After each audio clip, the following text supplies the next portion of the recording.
Welcome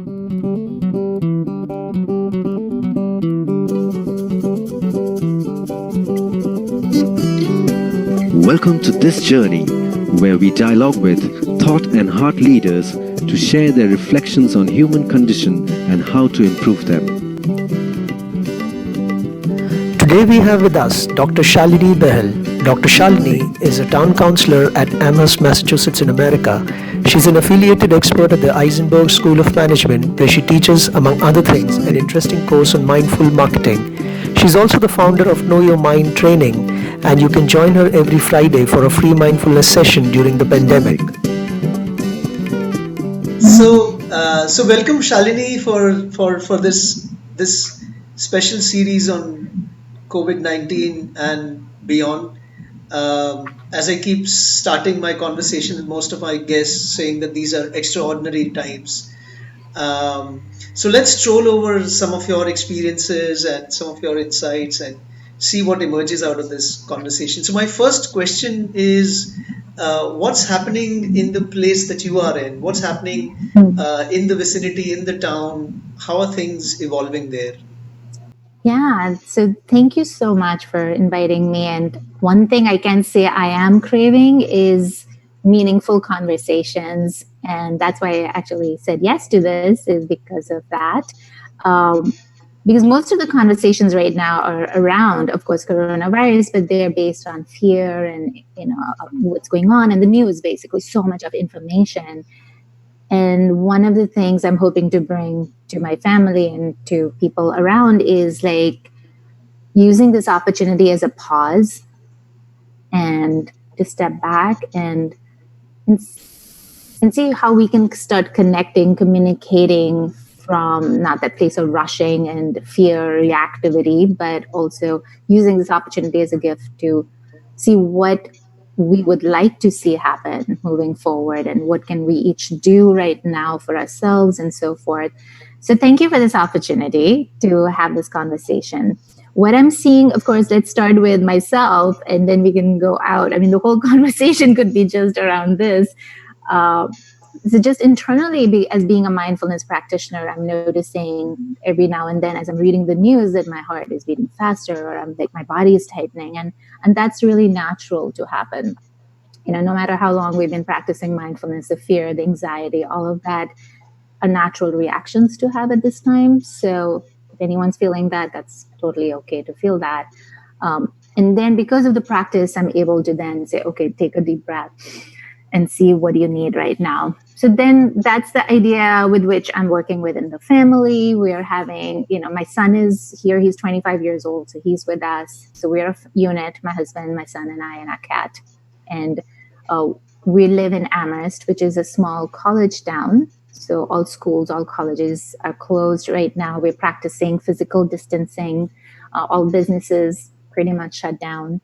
The restaurants are offering takeaway. And so a lot, what did I hear? That all the businesses, like we have a local organization called the Business Improvement District, and they are in touch with the businesses. And they found that they did a survey recently and every single business has been impacted by it. And as much as maybe 40 to 70, I forget the number, but a really high percentage of the businesses say they're not sure if they're going to be able to come back out of this.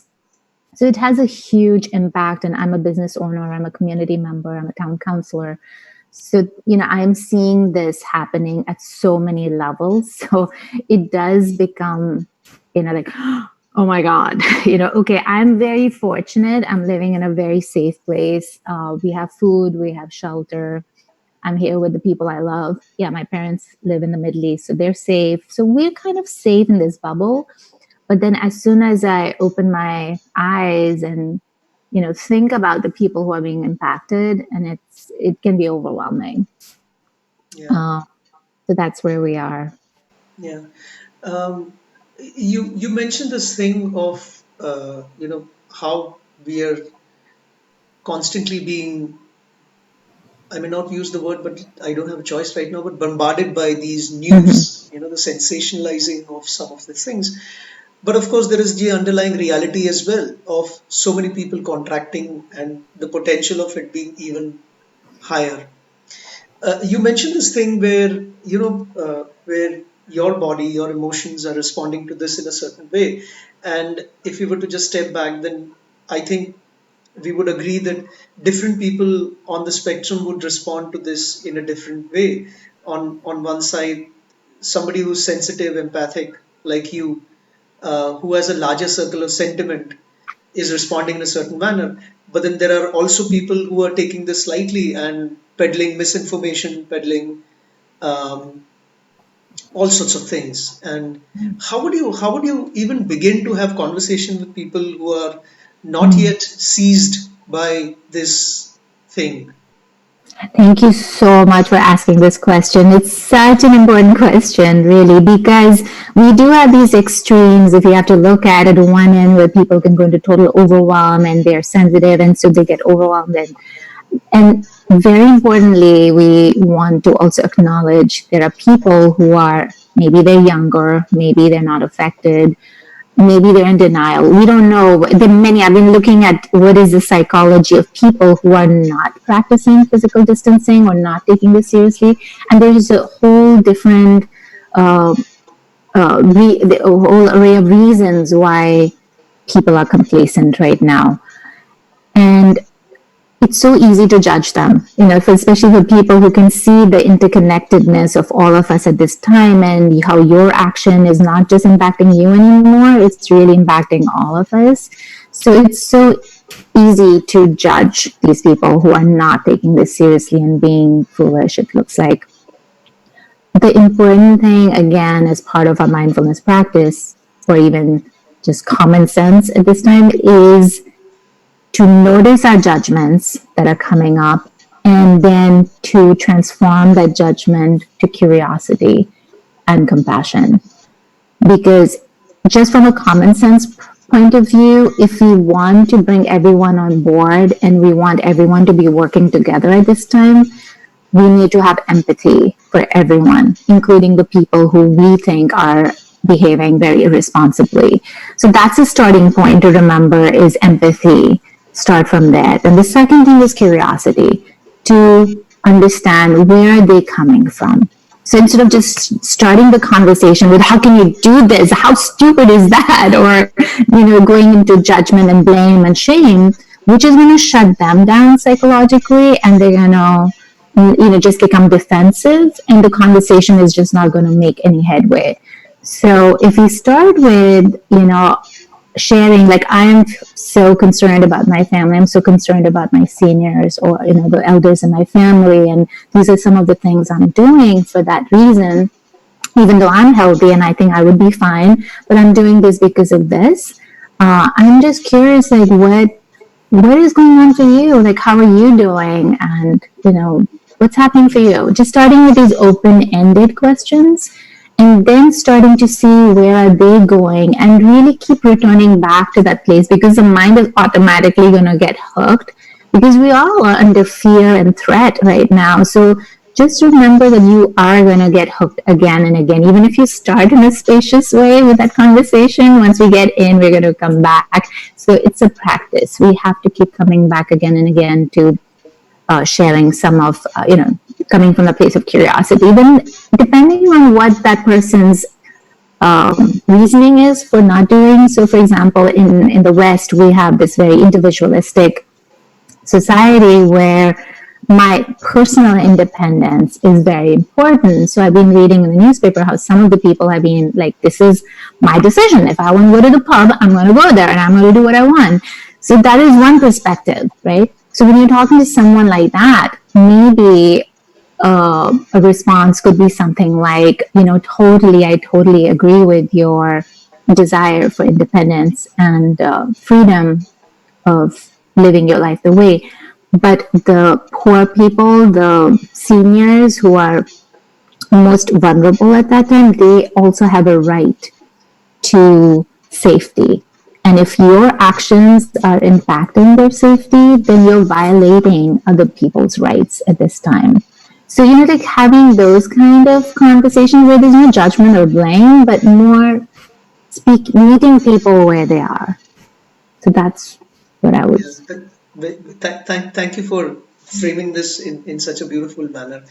The thing that emerged for me as you were speaking was, um, I'm very sure that, or let me rephrase. I think there is a very high probability that when we speak to people who are not following the distancing, the various measures that could help us flatten the curve or crash the curve, um, again, I think there would be people at a spectrum. So somebody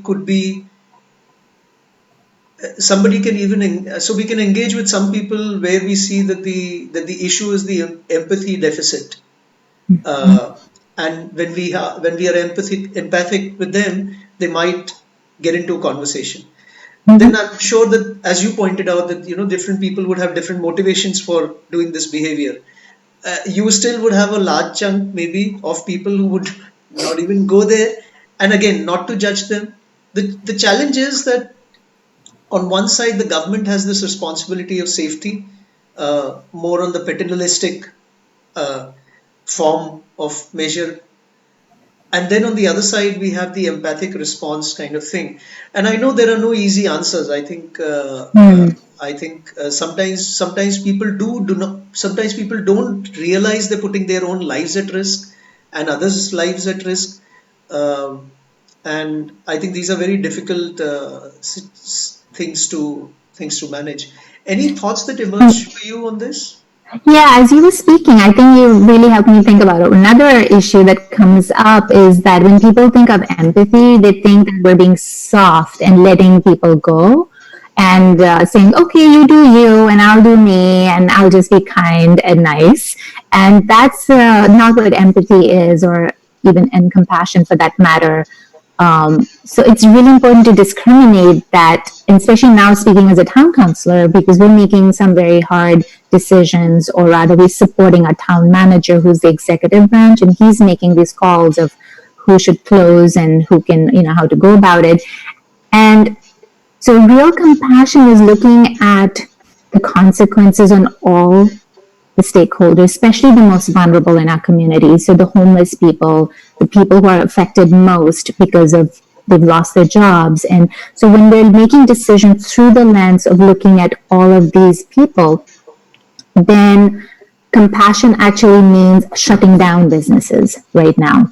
Because if that's going to expose more people to danger in the short run, then we also have to look at the long run and see that, okay, if we're tight, if we make really strong decisions, or not strong is the word, but like very, what's the word?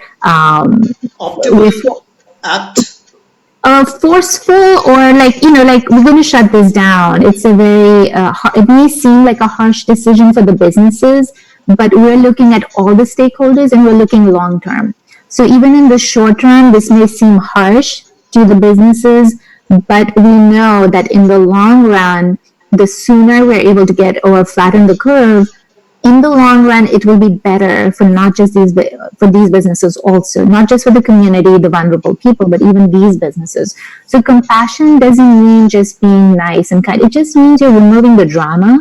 Like, how could you do this, and what are you thinking? And I'm seeing a lot of people saying that on Facebook. Like, I can't believe those people are saying that and doing that.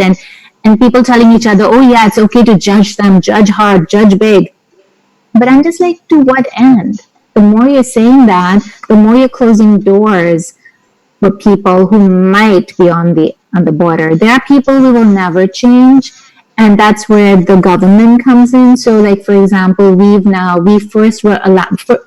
We took steps early on for shutdown and lockdown, physical distancing, closing businesses that we thought are going to create opportunities for people to contract this. So we were putting these things into these rules and regulations, which can be seen as harsh because they're imposing on personal liberties of people. So we started taking those measures, and we were like, okay, maybe small gatherings. So for a long time, because it's a college town, earlier on, we were like, okay, up to 10 people, that's fine. If you're, keeping the distance, 6 feet, it's fine. But now as things are getting worse, we just decided that even 10 people, if you see as in your community or neighborhood that there's a congregation of people, of more than 10 people, call the police, and then police is not going to arrest them, but they will come in and educate the people, and that will creates. So it's that balance of what that empathy is going to look in action that may differ, but the basis is that we're removing emotion, judgment, shaming, and it's not that we're forcing people to be compassionate, but if we turn within and look at our own emotions or realize all the times where we have made mistakes. So just realizing that we're all human beings and we've all had different conditioning. So just finding our own ways to tap into that natural place of goodness. Yeah. As you were speaking, another interesting thing emerged, and I think it goes back to the way we like. So let's imagine pre pandemic, there were already people in the spectrum of their perceived unfairnesses from the society, their own set of emotions that they were carrying in terms of baggages, and then in comes this pandemic, and they've been asked to now settle in different behavioral models, and then some people complying and some not. And again, some very decisive actions are being taken, which could be short term, long term, hurtful for some. My worry and thing that I'm not able to wrap my head around is there are people coming with the momentum of their feelings and motivations into this pandemic, and the pandemic is creating some kind of decisiveness, which itself is going to generate a lot of stress for people. And then there is this aspect of the anticipated stress post, once we've crossed this through in whatever painful manner we've done. um, I don't know how to think through this whole spectrum. It's great that you're thinking about it, and I hope many people are taking time to to think about all of these things, because the more we give ourselves the time and space to step back and do it, and not in a cyclical way, because our thoughts can go round and round thinking the same things.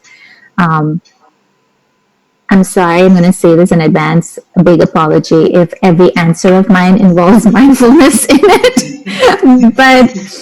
but coming from a mindfulness perspective, I think, just to clarify for people who haven't maybe heard of the word mindfulness, I'm Yeah, sure please they go have ahead. on your Please go show. ahead. It might Please go be ahead. helpful to just define what I mean by mindfulness. And there's so many different meanings out there. I see it as the ability to see things as they are, to see things clearly, without letting our past conditioning and our emotions filter or hijack that experience. So, in a very simple sense, we're learning how to, and in order to be able to see clearly in that way, see what's going on without the drama, without the emotions, the judgments. And what that does is it allows us to then look at things in a bigger perspective, the big picture thinking, rather than being lost in the reactivity. We're able to step back and see, okay, that's my conditioning, but what else is possible here, and who's being affected? What would I like to see happen here? So you're really bringing in this big picture thinking into this any situation. So coming back to, as I think about moving forward, I obviously feel that we all have this capacity, whether we've learned mindfulness practices or not, just the maturity that comes from different experiences, and then having few leaders, whether it's in business, in politics, in nonprofits, having enough people in these leadership roles who have that groundedness and the ability to step back and not be overcome by the fight or flight. As you mentioned, there'll be a lot of stress and reaction, which is our internal wiring as human beings to go into fight or flight, which is a natural phenomena. But if we don't know how to regulate that or use that urgency, that the fight or flight is really a sense of urgency, we need to take action. But if we don't have the ability to use that urgency in a thoughtful way, as you pointed to, alluded to, there will be people reacting. There might be people who get more, just thinking about themselves and their families. And I am hoping, and I tend to be an optimist, and I also like to think that if there are enough of us people, I can't project who's going to do what, but I think about what would I do and what can I do in this situation, and I feel there are enough, and through these conversations we're having, we're spreading this awareness to more and more people who can then start thinking also, like, what are the resources I bring to the table, and we're already seeing that, I think, even right now in the midst of these challenging situations, that people are stepping up in so many different ways. In our community, for example, since the schools shut down, it's easy to say, okay, go to Zoom, start using, many people are using Zoom for, schools, but there are many people who don't even have internet.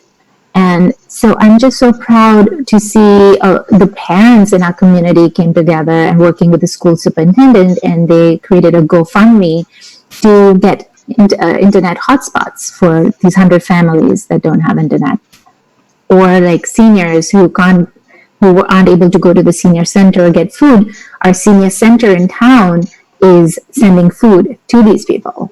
It's like, I really feel that if there's enough good leadership in place, the businesses who are right now giving free food, like my neighbor, actually, I want to shout out to them, Bistro 63, they're from Bangladesh, these two brothers, and they run a business which is affected as much as other restaurants, but they're offering free lunches to all the employees who lost their business downtown on Fridays. So it's just that I feel that there's enough goodness and there's enough leadership, business, nonprofits, the government, where we can all be working together to create systems to move everyone forward.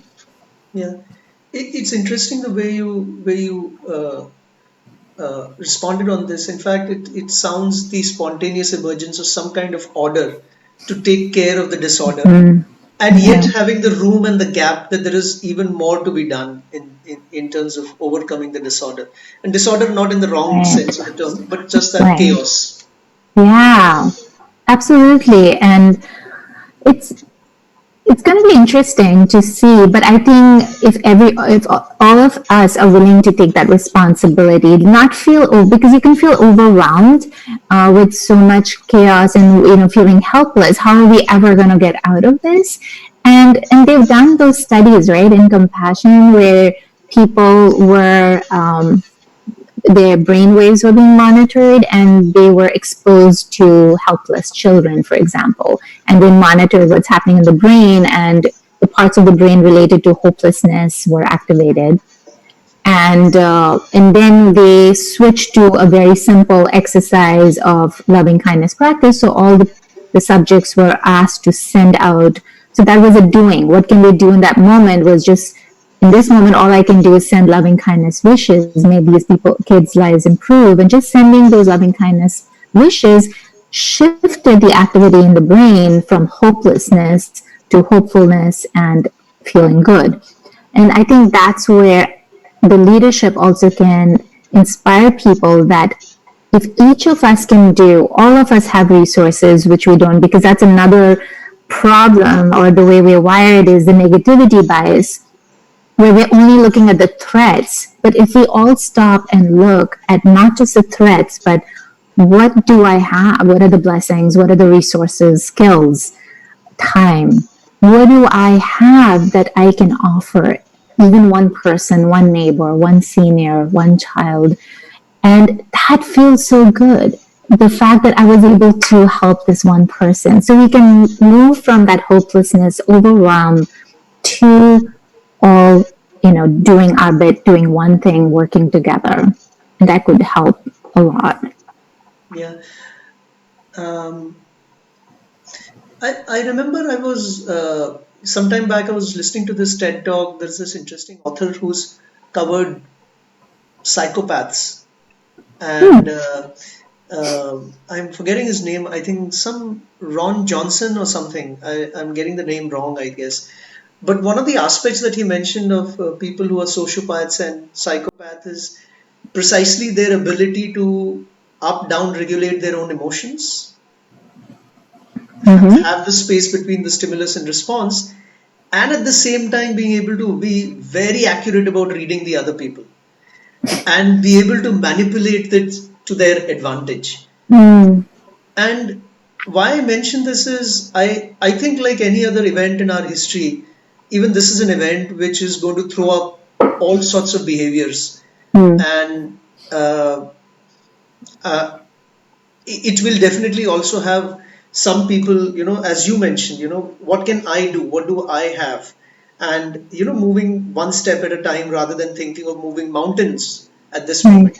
So definitely there are a lot of behaviors and a lot of stories that we see of that. And then there are stories of, as we said, people who are still not seized of the urgency of this. And then there are another set of people who are trying to leverage this in some manner. Uh, Another point that emerged when you were speaking was um, sometimes, and there are, I think there are some researches and thinking around this in the past where the inefficiencies of the system or the challenges of the system is then responded to by the goodness of people in order to overcome those Mm. inefficiencies, which definitely helps because at the end of the day, we want to get through the day, get through the week. We don't Mm. want people to not. But I think in the long run, there has to be some kind of a response by people who are doing good right now in order to ensure that the system is also responsive and responsible. And it's still too early, but I think there are stories and there are things being talked about the executive leadership in most of the countries being coming under question about the decisions they're taking. Um, Mm. how have you come across these commentaries and how do you frame these? Hmm. I I think what's coming up for me as you were speaking, as I was, in terms of whether it's businesses that are going to act in ways that are self driven or promoting the self interest, or whether it's political leaders, and we all have examples of that, who are driven, maybe it's not money, but just driven by their sense of ego and being wanting to be seen as an admired. And so whatever the self interest is, whether it's accumulation of wealth or being successful or whatever, that's going to also be highlighted. I think that's what stress can do is it pushes at our basic instincts and magnifies them because we go back to our defaults. So the default of a person is empathy. They're going to dig in and bring more goodness and see how can I, bring. And at the same time, people who are self-motivated and self-driven, they're going to be pushed even more, even harder to how to.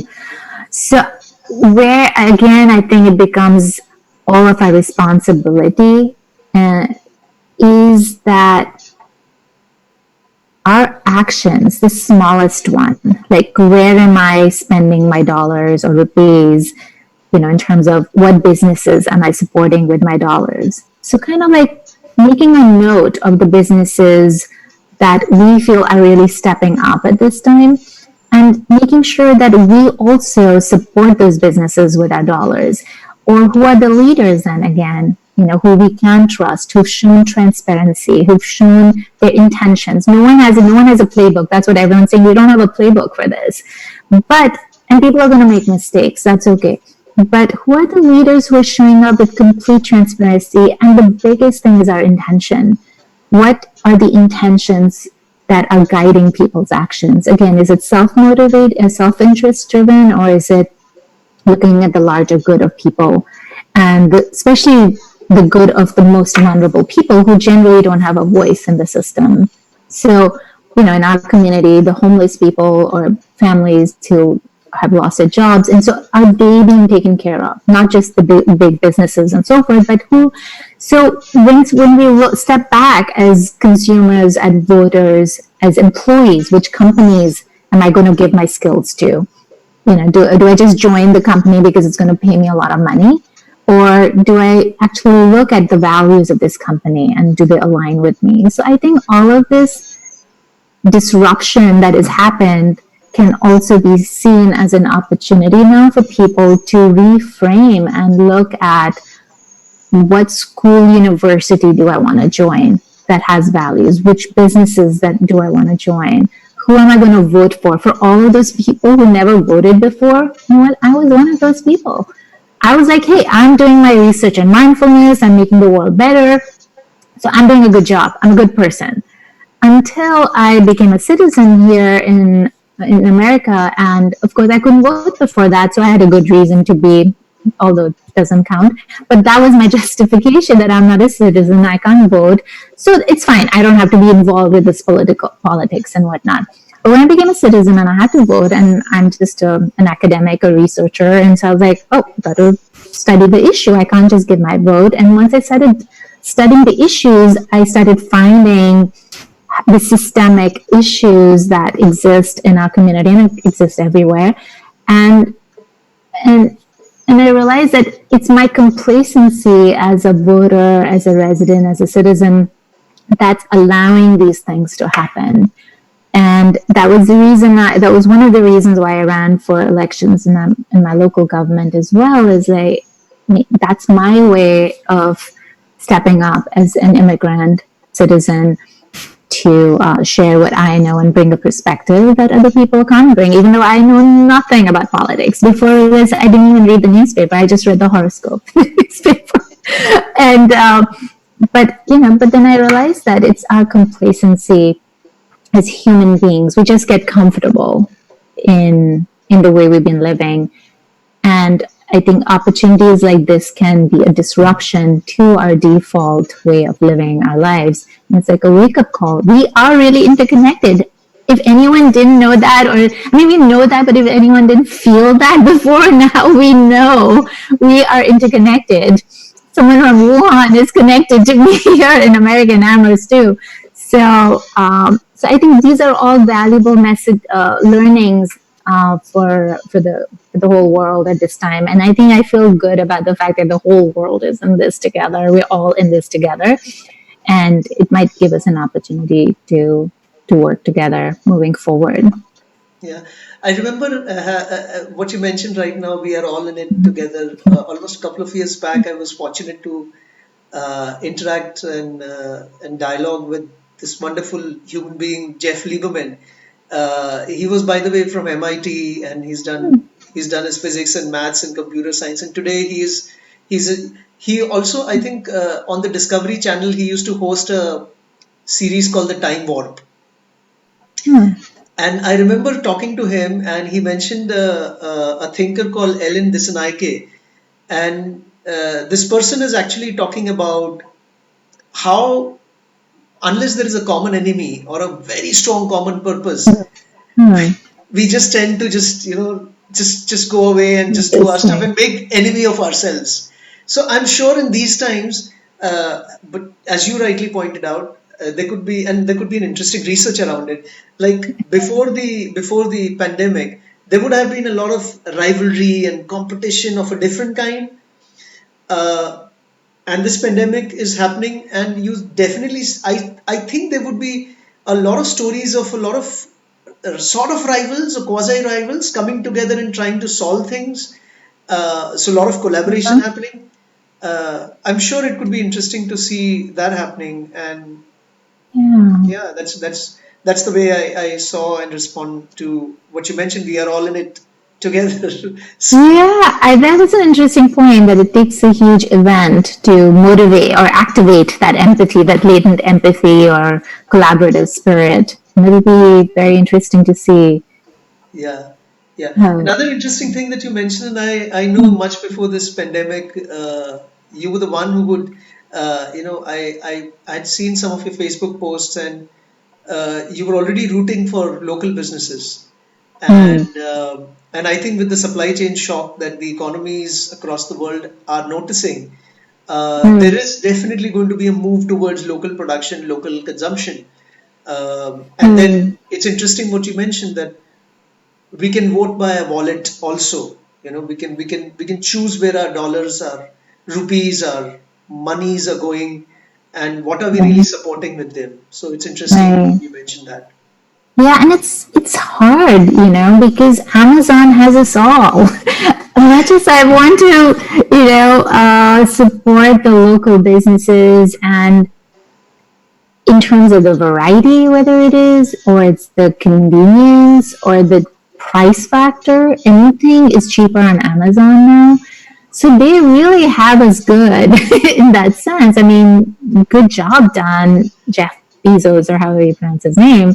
Um, so I don't want to downplay that. If anyone, the thing is, when we start feeling guilty, or again, we kind of then don't want to even have those conversations. So part of when I teach mindful marketing, I try to get people to get out of that mindset of judging and like, oh, I should do this or you should do this. If you're a good person, you should not buy from Amazon, or it's not about the guilt, and but it's really about getting and having these conversations so we can get out of our what became a default mode of just going and clicking and buying your thing. At least now, only if you could just even stop and see like, what are my intentions, like, I want to get something, and what are the consequences of that. So if I buy from Amazon, this person is benefiting, but it also means that I'm denying a local business from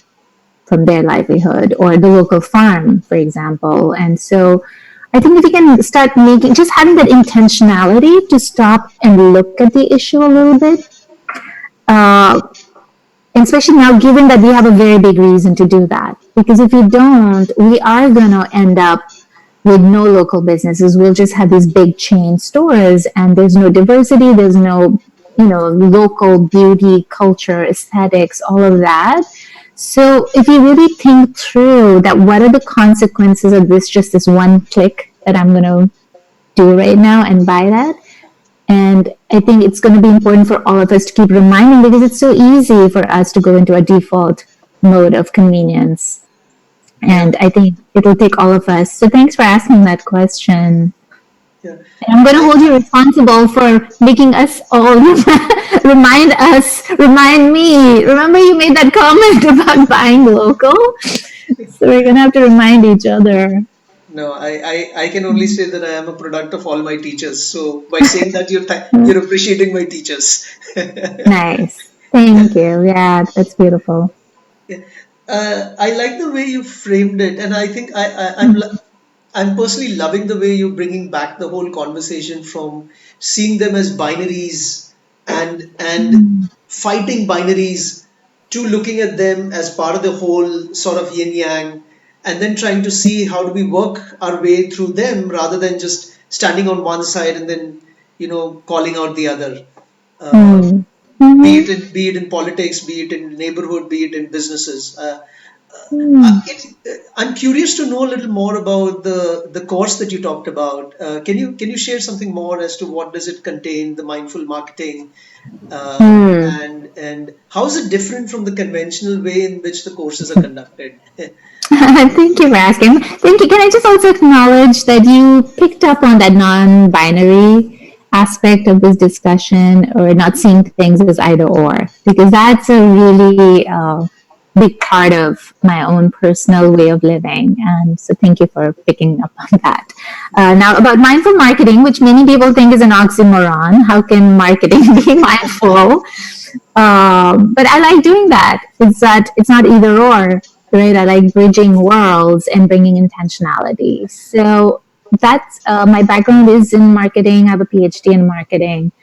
It's just that my life took me into more and more work and mindfulness. And so, as far as marketing is concerned, the courses that I've created or taught involve, again, there's a default way of marketing, which, are 4 Ps: the product, price, placement, promotion, and once you go into the marketplace, the bottom line or the main paradigm is still maximizing shareholder value. So in business schools, we still teach that: maximize shareholder value, and that's the mission of all businesses. And what I'm inviting people or giving people the tools in marketing is to look at things in a fresh way and disrupt your, again, default way of thinking about it. And what if maximizing all stakeholder value is the mission? And I started saying that or teaching this in 2005 when I was teaching in the business school, and I would get back evaluations from students, at the end of the year, and they would either love me or they would be like, "New age hippie, what are you doing in a business school?" And I'm just so happy. This was in 2005. And now 2015 or so, I saw SalesForce, which is, I think, the 4th biggest technology company in the world. And the CEO, Marc Benioff, was at the World Economic Forum, I believe in Switzerland, where he was telling all these world leaders that we need to maximize stakeholder value, all stakeholder, not just shareholder. And that arises from the idea, it's just common sense, that, we are all interconnected. So all stakeholders would mean your suppliers, anyone who's affected by your decisions, suppliers, employees, customers, the shareholders, all of them are impacted by our decisions. And if we just try to take care of the shareholder and sacrifice the customer well-being, in the long run, at least, one would hope, and that is starting to happen because of internet, because of more information, consumers are much smarter. And because of these disruptions, they're realizing the value-based marketing businesses are more aligned. So you will have the loyalty of the customers. And so it makes sense to think of them. If you're not taking care of your employees, they're going to leave. The good ones will leave anyways. And the cost of replacement is so high. So when you really put an economic value to all of this, then you realize that it's business sense to take care of all of the stakeholders. And how to do that, again, is to have leaders, to have culture, corporate culture, that is giving the tools to the people there to be able to look at their own minds and see where they're acting out of default, where they're acting out of reactivity, where they are doubting their own potential and not working from that place of full freedom and potential. And so once we give people those tools, then we start finding that people are coming from a place of meaning, values, and empathy rather than just reaction. And again, I'll just end with this one. I could just go on talking about this, so feel free to interrupt anytime. But one last thing is why we do that, again, is because we're wired, as human beings, for survival, and the brain tries to automate everything. So all our decisions, 95% of them every day, are being made on autopilot so that we can preserve our brain resources for emergencies, and then we will need it. But the brain doesn't distinguish between tigers and emergency. It just starts automating everything. So we go to work, we show up, we have a cup of coffee, we do things in the same old way. There's no creativity, there's no sense of consequences long term. We're looking at term benefits.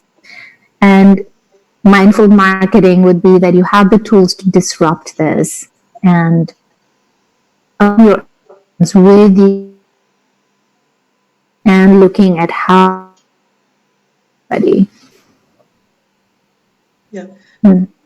Can you repeat the last statement, Shalini? I think there was signal Yeah. breaking up. The last Oh, statement. sure. Just the last So mindful marketing, oops, I think I'll just wait again. It says my internet is unstable. Okay. So mindful marketing is having the tools to look at your own decisions and align with your intentions and your long-term goals, and looking at what are the consequences going to be on all your stakeholders. So you're working and making decisions from that place of intentionality, looking at the big picture, looking at the consequences, rather than just repeating same because everyone did it. I'm going to do it too. Interesting. In fact, three things that emerged from what you mentioned. Last November, there was this wonderful professor from Wharton who was visiting India promoting one of his books and body of work called Human's Guide to Machine Intelligence. Professor I'm sure I did. Kartik, yeah, Professor Kartik Hosanagar from Wharton Uh-huh. University. And he mentioned exactly the point that you're trying to make, that um, we're not even aware the way algorithms are governing most of our decisions or creating those short, narrow uh, windows around which we make decisions, and we believe that we are making those choices, but the windows are Right. getting narrower, right? Right. Another interesting point you made was is coming from the work of a, I'm forgetting the name of this gentleman, but he wrote a book called The Biology of Belief from Stanford Oh, University. yes. Lipton, Bruce Lipton, was No, it? Bruce Lipton would be Uh, the Psyche guy. ah, This guy is a guy who biology of belief. he Huh. I think it's biology of belief or biology of behavior. Uh, Okay. he for last 3 decades he's been going to the wild and studying bonobo monkeys, and Oh, he studies the ethology, the and tries to see how primates behave, and what are the cooperative packages, what are the cooperative strategies of monkeys and ah, right, primates. right, right. Yeah. So he was mentioning that the point that you're making, that we are constantly not able to decide that are we responding to a tiger situation or a quasi tiger situation. We're just in Right, the hyper mode of moving from one moment to another, right. moving through our habits, and just being reflexive and not reflective about most of our life. So it's Yeah, interesting how these different yeah, researches are converging in what you're saying. absolutely. And I mean, coming back to the pandemic right now, that's like those toilet paper wars we're seeing, and again, those people are under that amygdala hijack, which is like, oh my god, there's a tiger. They're not seeing the distinction between a tiger and this coronavirus threat. It's like, I need to act, I need to fight for my family, and I need the toilet paper. And so we can see that happening in our own lives nowadays, right? Where we're Yeah, just kind of reacting, not, yeah, yeah. yeah. Um, Mm. one thing that emerges is when you mentioned about mindfulness as a practice, and taking this wonderful course of mindful marketing. Uh, when people take up these practices and they keep working at it, and then they go out in different environments, their families, their friends, various social roles, uh, any other, let's say, professional settings. Uh, but there are people who are not exposed to it or who have a point of view towards it, and the structures of conversation are are are built in a certain manner which doesn't, or currently dials down open inquiry, open questions, Mhm. owning up to failures, deep listening, sort of thing. So do you think there is also a lot of work to be done in terms of creating structures of conversation, meeting structures and interaction Mm. structures? Yes, very good point. I mean, I want to just give an example of how easy it is for a mindfulness practitioner to break down and lose that connection with mindfulness when you go into a culture or system that doesn't have those existing structures. And I remember when I was running for elections and somebody just came out of the blue and started, saying, oh, I'm not going to vote for you because you are blah, blah, blah, and was stating some things about me that I felt very strongly were not true. And in that moment, I started justifying and saying, "Oh no, that doesn't mean that," and da da da da. And I started like defending myself. And when I went back home, I'm like, "Oh my god, where was my curiosity? Where was the mindfulness? Because I went immediately into a justification mode. And so some people might say that was a failure of mindfulness. It was mindfulness fail. But that's why it's called a practice. So as a practitioner, I was able to reconnect in that moment later on without judging myself. Oh, you suck. You've been meditating for 15 years and yet you couldn't be mindful in that interaction. So it's not about judging yourself, but about saying, of course you would. You weren't expecting that. And that's called being human. And now that I can see what I did, how can I respond to that situation now? And what can I do now about it? So I wrote an email because I knew who that person is. And in fact, I wrote to many other thought leaders as well, because I said, if one person has that question, I'm sure others are also thinking that. So I preempted it and wrote an email and decided to have a difficult conversation with them and have them confront me with what they believe, what their beliefs were about me. And I said, I'm sure you'd have those concerns and I would love to have a conversation to understand your point of view. So I brought in the curiosity later on, but I did. And that really helped because people were coming with so many emotions and judgments. But once I was able to meet them with an open heart and curiosity, what is going on for them? And then you try and understand their point of view. Then we were able to, and I was able to speak to them about where I'm coming from and address their specific concerns. So the point I want to make here is that it's very easy. I mean, I'm seeing that in my own life now. Earlier, I was just a mindfulness practitioner and teacher, and I only worked with people who are mindful. So it was very different because I worked where systems of communication were already established. And now as a town councillor, I'm going out in the world where people don't have those structures or in place. And it's so easy to get triggered and our old conditioning takes over. And we react in the way we would have, or we think we should. And so 2 things about that. One is, that's the book I'm working on right now also, is how do we take up, mindfulness is not just about the meditations we do in the morning, which everyone has been saying, but I also realized that when the Buddha taught this, and all of our teachings in the West are secular, but they are based on the Sathipatthana Sutta, which is the mindfulness discourse of the Buddha. And when he talked about mindfulness, it was, it's a very long discourse, but in a very simple way, there were 3 aspects to the mindfulness training. There was the meditation and the training of the mind, which is the first part. And once your mind is stabilized with the training of the mind, then you open the space for insight and understanding. And that's the part about, checking in with your intentions, cultivating the right understanding about an issue, not from your first initial reaction, but what else could be going on for the other person here?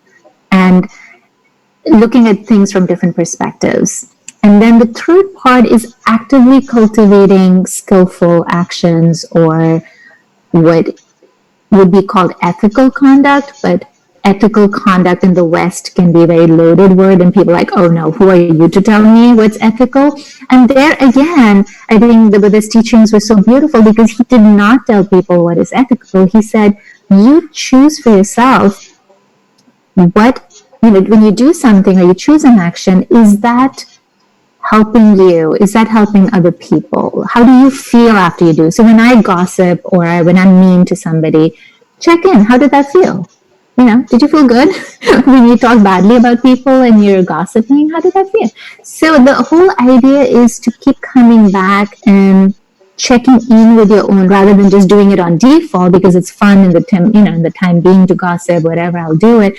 But in the end, you're checking back again and again. And so it's taking these practices of mindfulness from the meditation to weaving it throughout our day into creating those pauses and, stepping back to seeing what are my intentions here? Who is it affecting? And what can I do right now in terms of my thoughts, my speech, and my actions? Can I keep aligning them with my intention? So practice, we're really inclining our mind to be wholesome all the time, not just in the meditation. So that's a big part. And then the hope is, of course, that over time, companies and many organizations are starting to do that. We're starting to do that in politics, where we can start creating those structures that would create a little bit of space before a meeting instead of people just arriving rushed, and their mind is so rushed. And I know my mind is rushed all the time. I've got so many projects going on, so I know my mind is rushing. But if there's a structure in place in the meeting where people just come, and maybe whether it's ringing of a bell or whatever shared ritual the company can create, and they say, okay, let's just stop and take a few breaths, and then start a meeting from that pause, from taking time to align with intentions, seeing the goodness in your colleagues, or whatever they want to create some kind of structures that keeps reminding people to come out of their default, to disrupt their defaults and move with more intentionality. So that would be amazing. And I know you're doing a lot for that. This whole series is about disrupting people's default ways of thinking and doing, and so you do so much for that, so thank you. Thank you. Thank you, Shalini. And towards the end, I have a curiosity and Yes. a wish. If you can take us through a small meditation, a few minutes, if you can, if you think I would love that. Thank you for asking. I have my bells. You didn't even tell me, but my bells are always here. So I'm always happy to be invited. So, we'll just start with the bells. And as you receive the sound of the bells, as an invitation to arrive, inviting your mind to be here with your body. So we'll just start with the sound of the bells.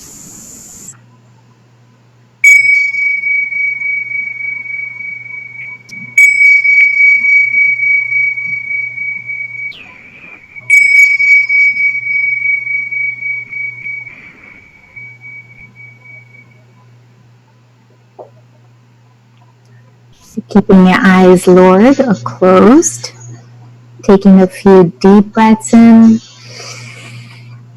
and as you exhale, allowing a sighing sound or just exhaling slowly through your mouth.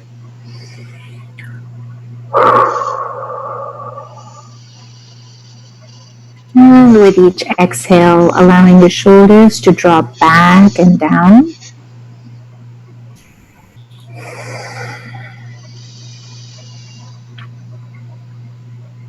And then returning to your normal breath.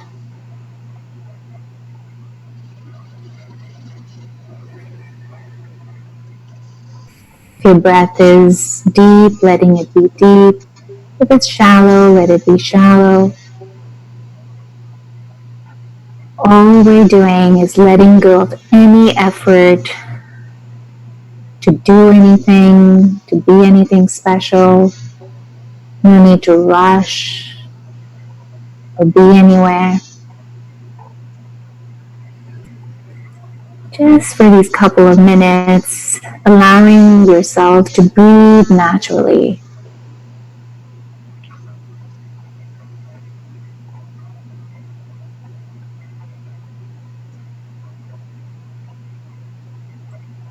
And inviting your mind to be here with your breath, with your body.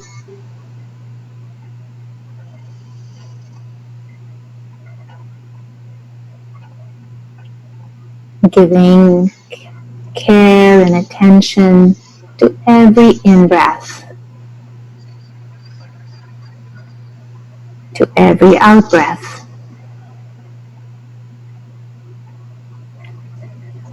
And the spaces in between.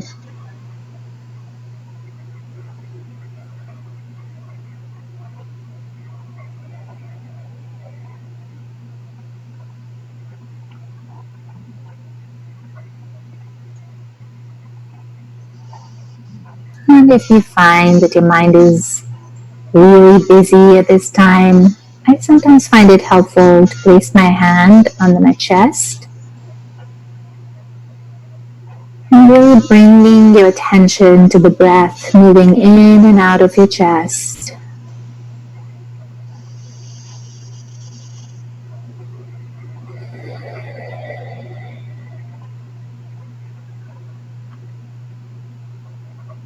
With each exhale, feeling that release in your body.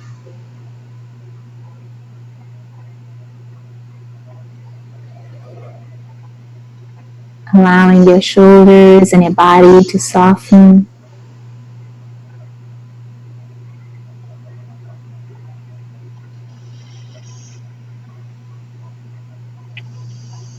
Noting any tension you're holding in your chest, in your shoulders, your neck, jawline, your forehead and eyes.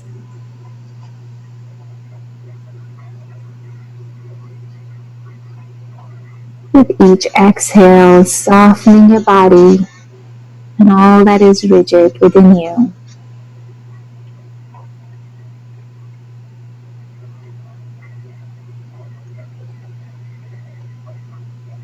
And let's do this one cycle of breathing, just for this one breath, being fully present to your full cycle of breathing. Really feeling, sensing the in-breath,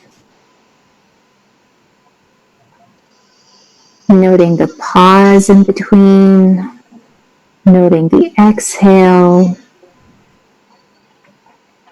being with that full exhale till the breath leaves your body fully. And noting that space before a new breath enters.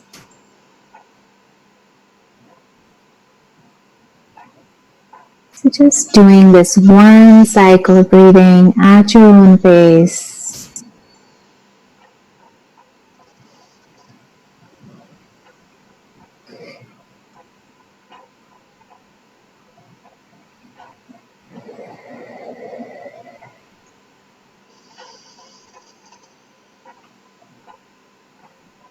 And in a few moments, I'll be ringing the bells to end this practice.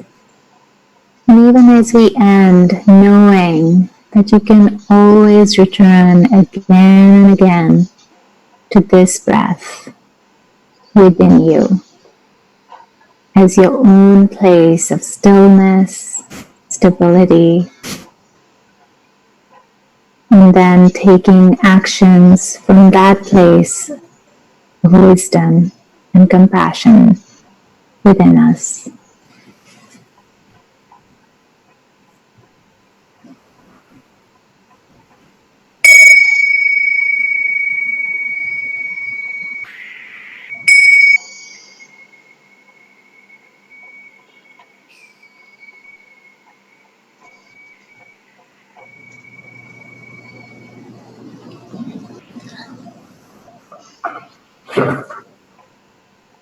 Thank you. Thank you for doing this with me. Thank you, Thank you for Shalini. practicing. Thank you. Most welcome. Yep. Yeah, so to continue with our conversation, I was curious about what's happening in Mumbai. And yeah. Yeah, as I was mentioning, and we've come back to this Mm-hmm. just to get this thing also out. Um, so two parts to it. Wherever I'm staying and the vicinity, and then the larger parts of Mumbai, things are at a stage where we really don't know which way it's going to go. Mm-hmm. And because Mumbai is so densely populated, you know, and 50% of the population still stays in very small, very densely populated dwellings called slums. Mm-hmm. Small places and too many people.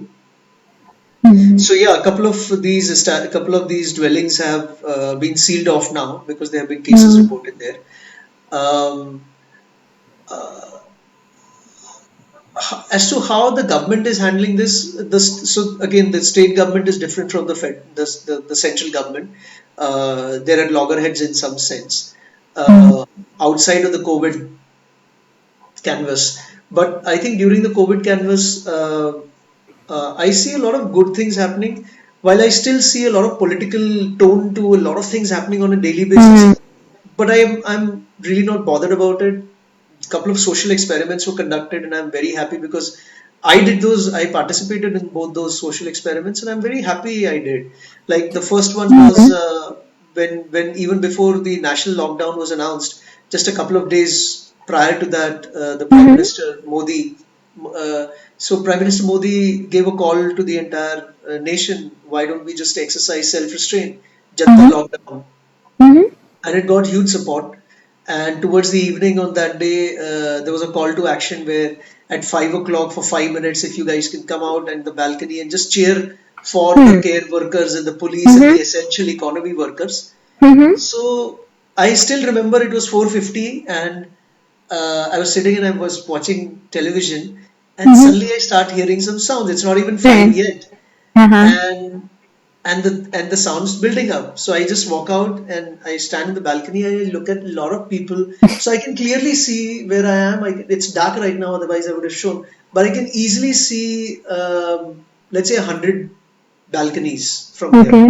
Hmm. and I could see that 50 to 60% of them were already starting to, you know, conch Um, shells and whistles and right. claps and singing and all kinds of noise. And it went on for 20 minutes. He Uh-huh. called for 5 minutes, it went on for 20 minutes. Okay. Whatever be the political tone to it, I'm not going to get into it. I felt that during those moments, people who were there, they really felt they are in it together. And I think that's Right. a very, very big thing to do. And he Yeah. accomplished the same thing just a couple of days back, where he invited people at 9 o'clock at night to Uh-huh. switch off the lights for 9 minutes. Okay. Again, the same similar kind of experience. You had, at least in my vicinity, there was almost a 99%, people switching off the Darkness. lights and standing with Uh-huh. lighting candles. Huh. So I think this whole thing which you were mentioning earlier also, we are in it together, uh, Mm. and when we are locked inside our houses, we don't really know what the others are thinking. But the moment you come out and you exhibit, there is this thing called social metacognition, which is like everybody Yes. knows that everybody knows. Yes.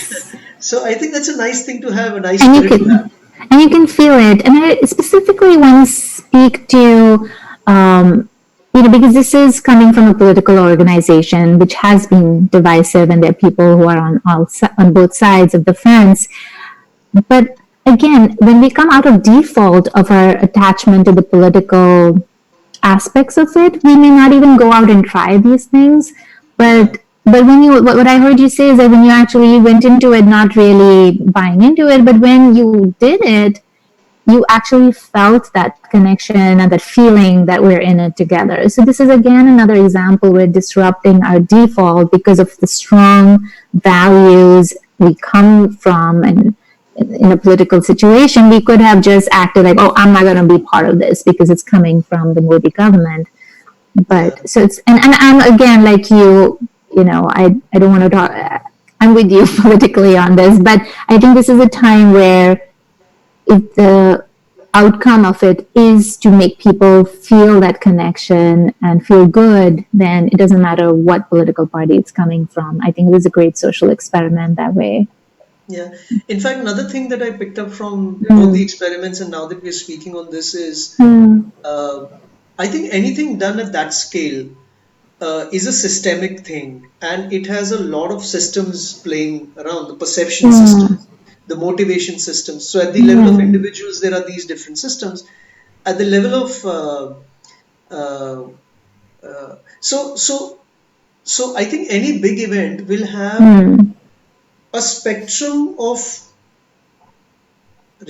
responses, or how the system would respond. Mm-hmm. Let me frame it this way. So let's say we are all part of various systems, political, economic, social, and self systems. And whenever an experiment like this happens, we'll not respond in exactly the same way across all the systems. Somebody will be. So I think it does touch people at different levels in different systems that they are thinking about at that time. Right. But it's good to see people feeling united Yeah. to fight this, irrespective of political overtones or undertones. Absolutely. And I think that's the beauty of doing things that, like this, or like when we do mindfulness practices together. And I always find that the people are coming from different socioeconomic backgrounds, totally different experiences. Everything is different. Like they would come in and say like, oh, I can't even talk to this person because we're so different. We'd have nothing in common. But when we sit and down to the basic human experiences, we inevitably find that we're all the same. We all have the same emotions. We want the same things. We want to be happy.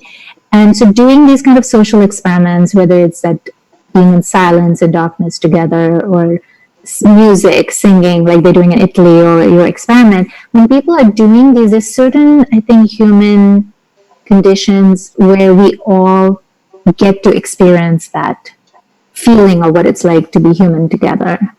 And those are powerful. They cannot be, you can't talk about them, you can't teach them. Those are real experiences to be had and cherished.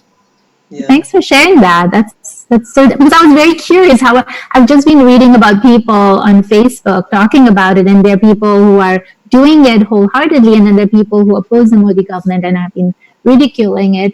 So I'm glad to see it from a skeptic. And someone like you coming in, and what was your experience? Thank you. Yeah.